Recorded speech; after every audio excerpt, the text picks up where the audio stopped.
Hi everyone, how you doing? Cam here for another tips and tricks, and we got a really good one this week. It's to do with rock, paper, acid. You're probably wondering what in God's name are you talking about?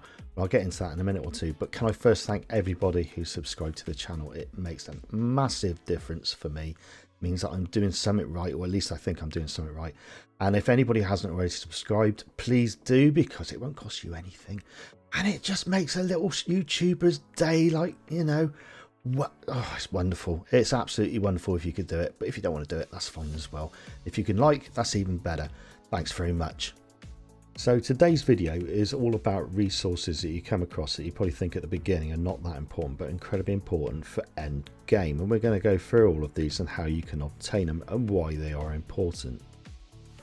So the first one we're going to go through is coal, and you're probably thinking, why are we doing coal when you can just go along and mine the coal ore? Well, it is really important to get loads and loads of coal. Yes, you can use it for fuel. Yes, you can find it in other areas. And I'll show you some of the areas you probably didn't know that you could get coal from. Coal can be used to craft gunpowder. Now, why do you need gunpowder? Well, obviously, you've got to make some ammo in late game because you just won't find enough of it or buy enough of it. You can make pure mineral water with it.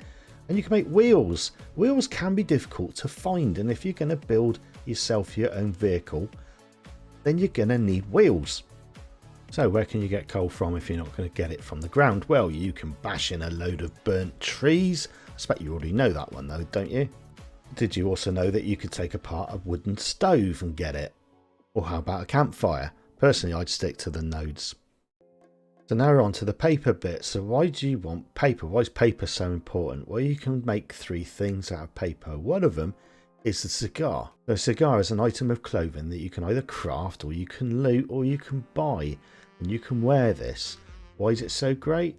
Well, it gives you 1 attribute point to strength and also gives you 10% increase in bartering, so you can get fabulous things both selling and buying. Another thing you can make is a stick of dynamite. Now, if you've seen any of my other videos, you know how much I love dynamite, especially when it comes to actually looting buried treasure. And finally, most importantly, you can make shotgun shells along with the gunpowder and buckshot, and you are going to need to make a lot of these for the end game. Apart from looting it, a way to get paper is actually to scrap any schematics that you find. Now, I don't recommend this because 1, you probably need the schematics, 2, the yield is rubbish, and 3, you could probably sell them. Once you've looted a cardboard box, you can also take that apart with an axe and get paper. If you find any bales that look like this, these are actually paper bales, and you get quite a lot from these. If you've got a chemistry station and it's late game and you've got plenty of wood, glue and murky water, you can make absolute stacks and stacks of paper. This is a very good way of making it. You can also scrap old money, but we won't go into that because that's a silly idea. And then finally, if you're lucky enough to find a paper mill, you have hit the gold mine. Because inside these, they've got paper reels, and paper reels give you loads of paper. But you're going to run through steel. Now, why do you need steel? You need steel to make certain weapons and also certain tools. Now, the quick and easy way to get steel at the beginning, because you won't be able to find yourself a crucible, that's late end game kind of thing, is to take apart things such as street lights. I think you knew that one already. Also vending machines, but make sure that they're not turned on, otherwise they're broken, otherwise you get electrocuted. Ammo boxes, if you can find them around. But did you also know that you could find them in churches? You find a chandelier, take that apart, you get steel.